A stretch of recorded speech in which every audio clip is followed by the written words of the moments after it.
اور فیض آباد سے امریکی سفارت خانے تک کرنے کا اعلان کیا گیا، تو جس کی وجہ سے لاہور میں ہی ان کو روکنے کی کوشش کی گئی ہے۔ تو لاہور اور اسلام آباد کے تمام داخلی خارجی راستے آج بھی بند ہے، جس سے شہری کو شدید مشکلات کا سامنا ہے۔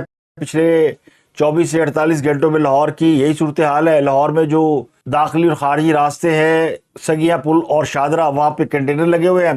پرانے راوی پل کو بھی بند کیا گیا ہے، جبکہ لاہور کے اندرونی کئی حصوں میں کنٹینر لگا کر راستے بلاک کیے، جس سے شہری کو ٹرانسپورٹ میں اور ضروری کاموں کے سلسلے میں آنے جانے میں شدید مشکلات کا سامنا ہے۔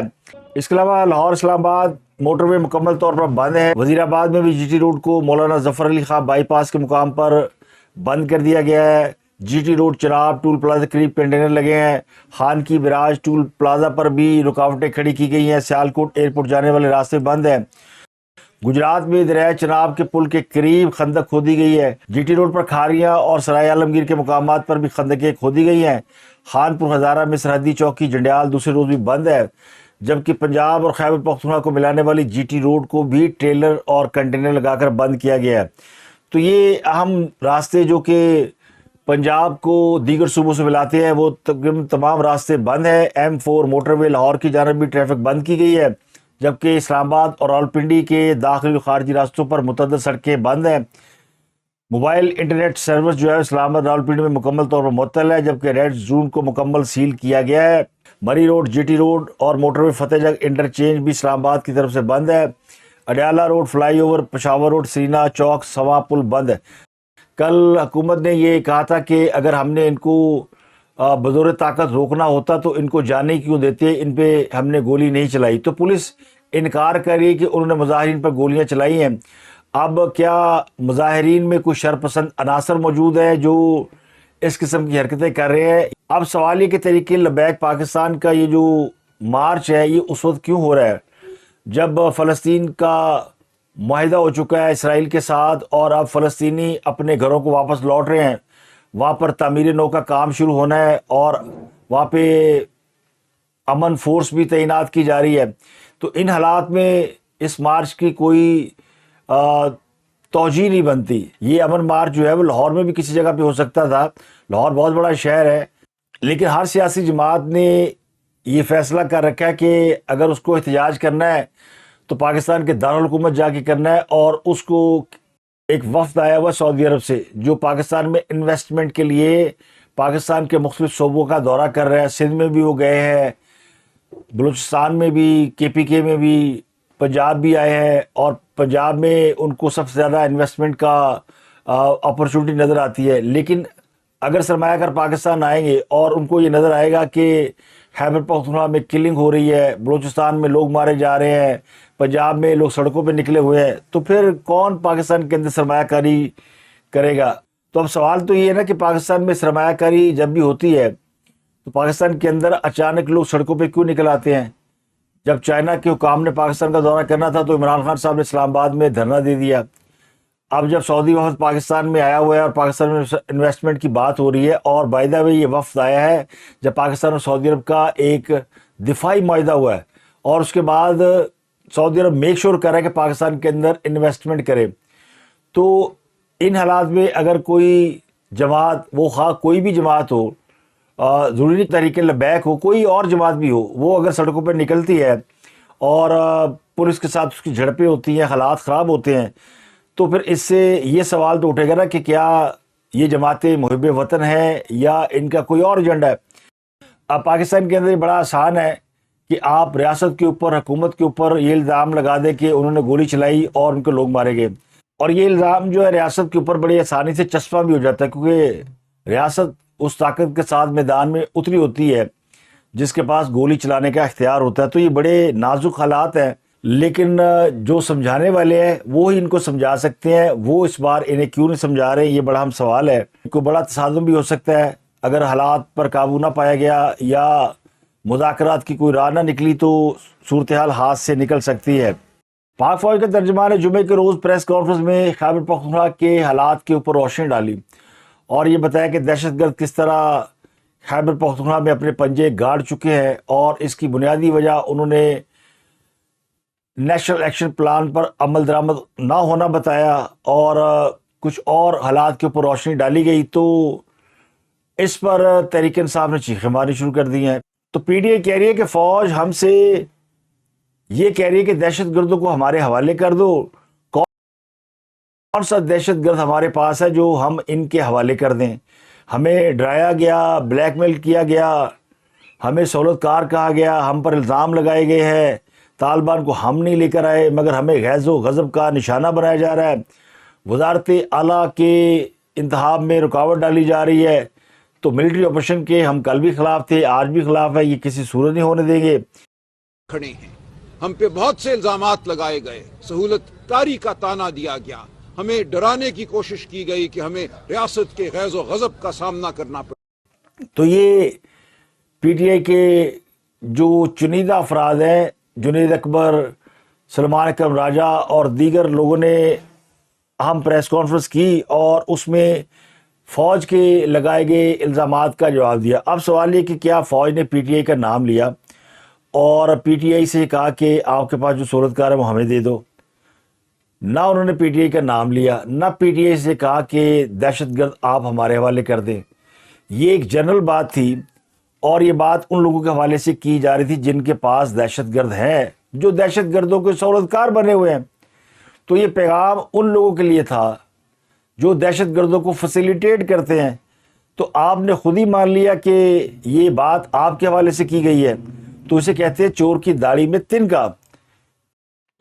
ہاں کے پی کی حکومت، ہاں پی ٹی آئی کے حوالے سے یہ ضرور کہا جا رہا تھا، وہ بھی نام لیے بغیر، کہ طالبان کو انہوں نے لا کر آباد کیا۔ اب یہ اس بات سے ڈینائی کرتے ہیں کہ طالبان کو ہم نہیں لے کر آئے، کارعدم ٹی ٹی پی کو ہم نے نہیں بسایا۔ یہ بات عمران خان اپنے انٹرویو میں بارہا مان چکے ہیں کہ 40,000 لوگ تھے جو کہ افغانستان کے اندر جا کے انہوں نے رہائش اختیار کر رکھی تھی، ان میں 8-10 ہزار جو تھے وہ ملیٹنٹ تھے، اور افغان حکومت کہہ رہی تھی کہ ان کو، یہ آپ کے لوگ ہیں، ان کو آپ واپس لے جائیں، تو ہمیں ان کو واپس لانا پڑا۔ وجہ کوئی بھی ہو، لیکن عمران خان صاحب اس بات کو تسلیم کر چکے ہیں۔ اب جنرل باجوہ کی ایک پرانی ویڈیو سوشل میڈیا پر شیئر کی جا رہی جس میں انہوں نے کہا کہ ہم نے دہشت گردی کا کلا کما کر دیا۔ تو یہ تو نواز شریف کے دور حکومت میں فوج نے جب آپریشن کیا اور اس کے بعد فوج کو کامیابی ملی، تو اس وقت سے کہا جا رہا تھا کہ فوج نے دہشت گردوں کو جڑ سے اکھاڑ دیا۔ تو جب تک کالعدم ٹی ٹی پی کے لوگ واپس نہیں آئے تھے اس وقت تک پاکستان میں دہشت گردی کی جڑیں نہیں تھی، کنیکشن ضرور تھے۔ اب وہ جڑیں دوبارہ مضبوط ہوئی عمران خان کے دور میں۔ وہ کسی بھی وجہ سے آئے ہوں، وہ اسٹیبلشمنٹ لے کے آئی، وہ عمران خان لے کر آئے، مگر Imran Khan prime minister of Pakistan تھے اور وہ کہتے تھے کہ مجھ سے پوچھے بغیر فوج کچھ نہیں کرتی، فوج میرے ماتحت ہے۔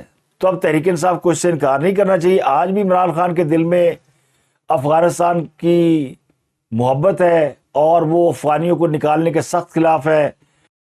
آج بھی پریس کانفرنس میں سلمان اکرم راجہ کہتا ہے کہ افغانیوں کو بے عزت کر کے نکالا، کسی کو بے عزت کر کے نہیں نکالا گیا۔ ایسا نہیں ہوا کہ ہم نے افغانیوں کو اچانک اٹھایا، ٹرکوں میں بھرا اور جوتے مار کے نکال دیا یا لات مار کے نکال دیا۔ افغانیوں کو ٹائم لائن دی گئی کہ اپنا کاروبار، اپنا مال و اسباب، سب چیزیں لے جائے، اگر آپ کے پاس یا کی آئیڈینٹی ہے تو آپ وہ رکھیں، اگر نہیں ہے تو واپس جائے اور وہاں سے ویزا لے کے پاکستان آ جائے۔ تو لوگ اپنے گھروں کو تالے لگا کر گئے ہیں اور وہاں سے ویزے لے کر آ بھی رہے ہیں۔ تو یہ کہنا کہ افغانیوں کو بے عزت کر کے نکالا جا رہا ہے، یہ وہ لوگ ہیں جو پاکستان کے اندر دہشت گرد کارروائیوں میں انوالو تھے اور جن کو پی ٹی آئی سپورٹ کرتی تھی۔ اب جو اگلی بات ہے وہ کے پی کے میں گنڈا پور کا جانا اور سہیل افریدی کا آنا ہے۔ تو پی ٹی آئی کو پتا ہے کہ جو نیا وزیر اعلیٰ وہ لا رہے ہیں وہ اس شرط پر لا رہے ہیں کہ وہ ملٹری آپریشن کی مخالفت کرے گا اور فوج کے ساتھ مزاحمت کا بیانیہ لے کر چلے گا یا باقاعدہ مزاحمت کرے گا۔ تو جس جماعت کا بیانیہ یہ ہو کہ ہم نے بات نہیں کرنی، مفاہمت نہیں کرنی، مقابلہ کرنا ہے، تو پھر اس کے جواب میں انہیں لڈو تو نہیں کھلائے جا سکتے، انہیں آئس کریم تو پیش نہیں کی جا سکتی۔ تو یہ ان کے اندر کا چور تھا جو اب باہر آ رہا ہے اور ان کی چیخیں نکل رہی ہیں، کیونکہ دہشت گردی کی ساری جڑیں کے پی کے سے ہو کر نکل رہی ہیں، چاہے وہ بلوچستان میں ہو رہی ہے اس کا بھی تعلق کے پی کے سے کہیں نہ کہیں نکل آتا ہے۔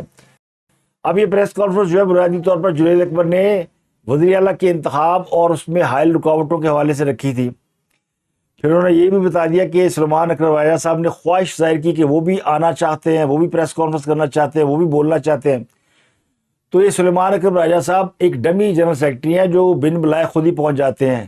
پی ٹی آئی نے انہیں انوائٹ نہیں کیا، اور پی ٹی آئی کا صوبائی صدر کہہ بھی رہا کہ ہم نے نہیں بلایا، یہ خود ہی آ گئے. اور آنے کے بعد وہ کنفرنٹ کر رہے ہیں، آنے کے بعد وہ بیانیہ لے کر چل رہے ہیں جو کہ محاذرائی کا بیانیہ، جو تصادم کا بیانیہ ہے.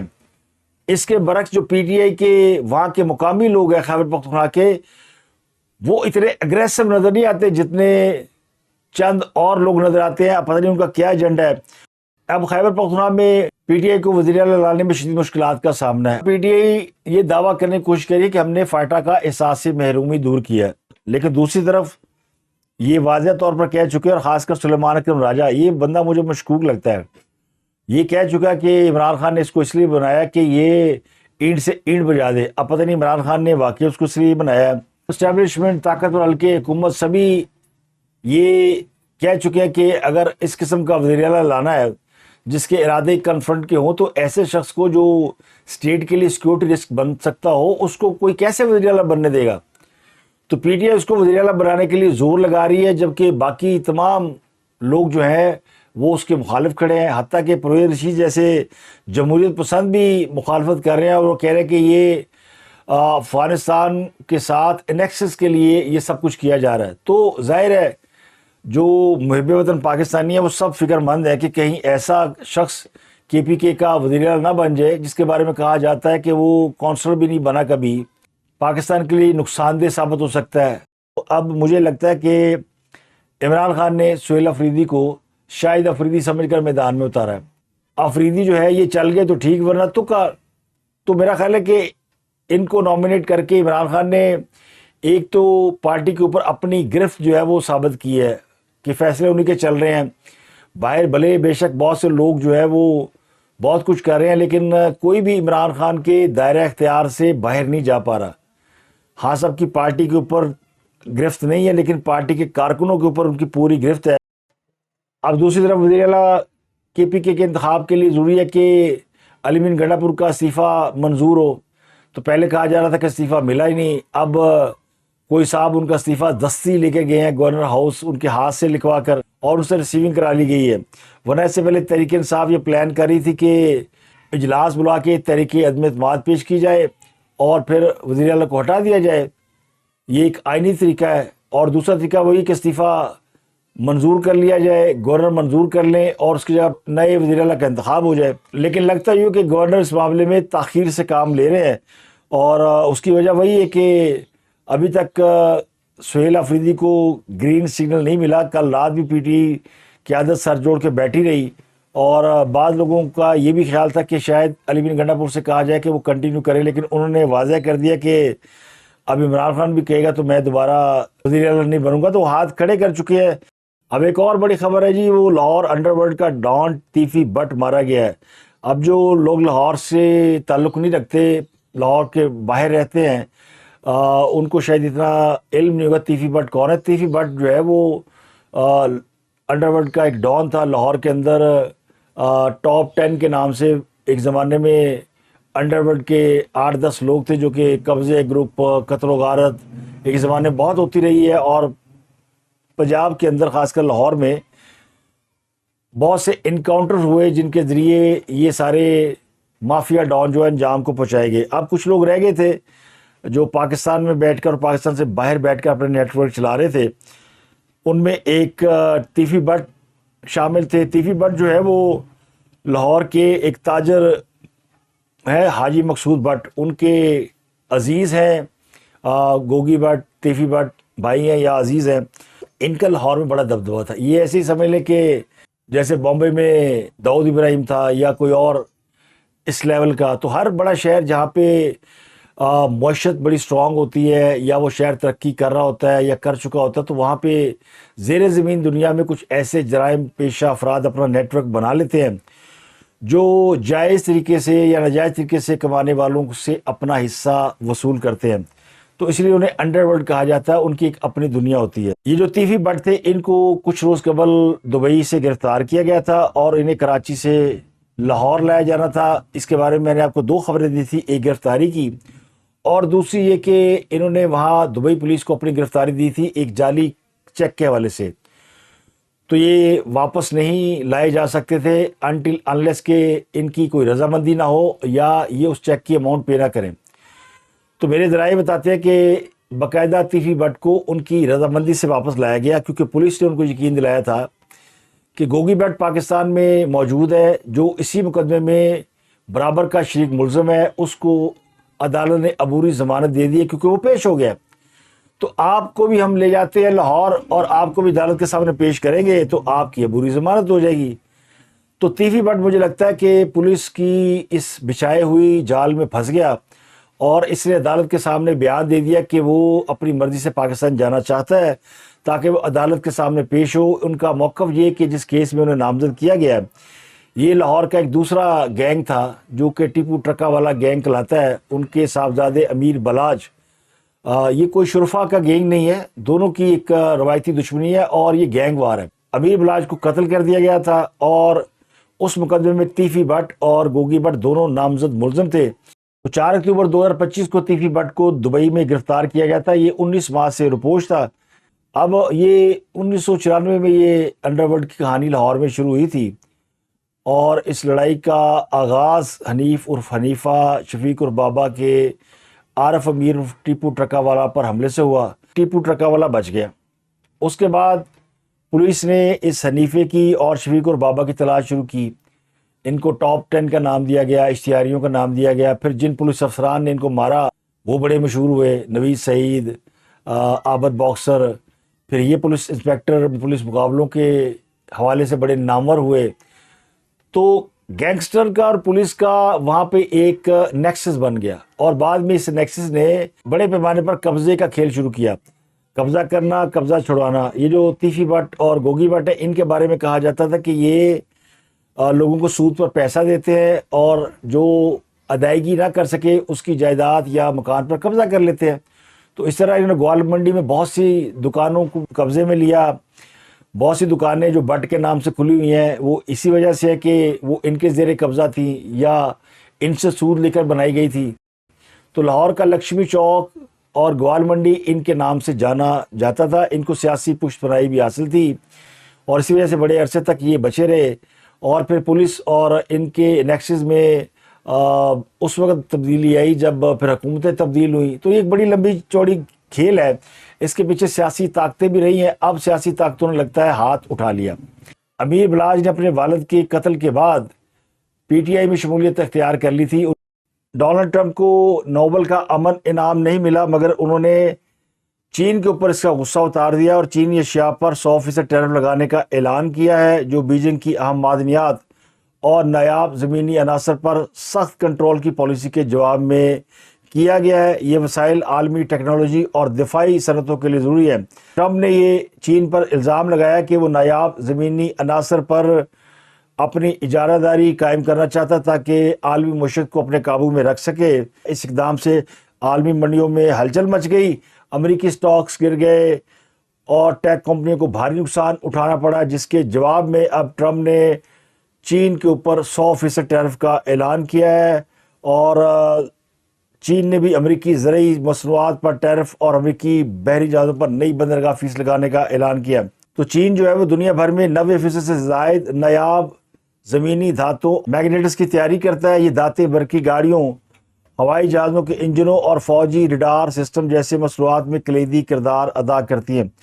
پچھلے چند دنوں پاکستان کے اندر دہشت گردی کی وارداتوں میں اضافہ ہوا ہے اور کل رات بھی ڈیرہ اسماعیل خان کے پولیس ٹریننگ سینٹر پر دہشت گردوں نے حملہ کیا، جس میں 7 پولیس اہلکار جامِ شہادت نوش کر گئے ہیں۔ سیکورٹی ذرائع کے مطابق ڈیرہ اسماعیل خان کے پولیس ٹریننگ سینٹر پر کل رات دہشت گردوں نے حملہ بولا تھا۔ اس حملے میں 13 اہلکار بھی زخمی ہوئے۔ ذرائع کے مطابق جب دہشت گردوں نے حملہ کیا تو اس وقت ٹریننگ سینٹر کے اندر 200 سے زائد پولیس جوان اور ریکروٹ سے جن کو ریسکیو کیا گیا ہے۔ آپریشن میں ٹریننگ سکول اور نادر آفس کو بھی کلیئر کیا گیا ہے۔ یہ واقعہ جمعے کی شب تقریباً 8:30 بجے ہوا جب پولیس ٹریننگ سکول پر خودکش حملہ کیا گیا۔ تو سیکورٹی ذرائع کے مطابق تمام حملہ آوروں کو، جن کی تعداد 5 سے 6 بتائی جاتی ہے، ان کو مار دیا گیا ہے، جبکہ